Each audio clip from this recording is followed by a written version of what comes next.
belong to a period quite far removed from the time of Hazrat Muhammad Mustafa sallallahu alaihi wasallam. Now, for them it was very difficult to look at and compare every tradition which is available to us now, today, because the traditional books of tradition were collected and preserved after the institution of jurisprudence had taken shape. The jurists precede the time of those who collected traditions. So they had very meager resources available at their hands. Now people think as if all the books of Bukhari, the Sahih Sitta, everything was ready and prepared for them to compare and make their conclusions. It was not so. Some traditions reached verbally Hazrat Abu Hanifa and some others Imam Shafi and some others, and they had very little material to make their conclusions. And particularly where things differed, where the views differed, it was very difficult for them to make a comparative study of hadith, because hadith in that form was not ready, not available to them.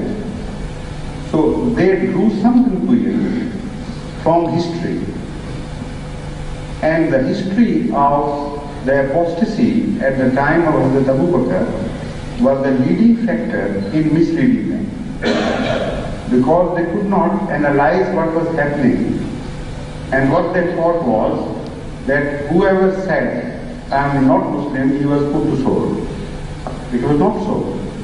What actually happened was that there was a revolt against not only Islam but against the state of Islam, against an established order. Hazrat Abu Bakr Siddiq was not only a caliph, he was also the ruler of that state that had come into being and had fallen under the sway of Islam and had become also a Muslim state.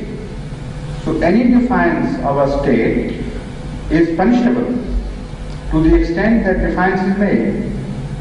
So the defiance made by those people was against the state of Islam, against the rule of Islam.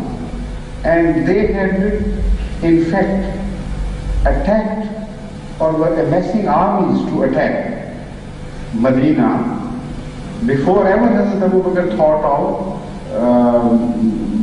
fighting them.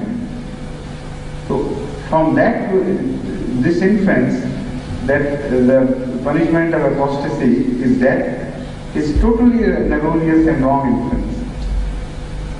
Later on, there were some other jurists who were so dishonest that whatever the king wanted them to say, they would say.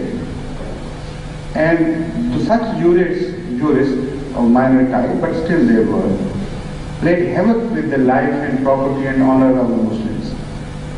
What happened was that a king of a certain regime wanted to put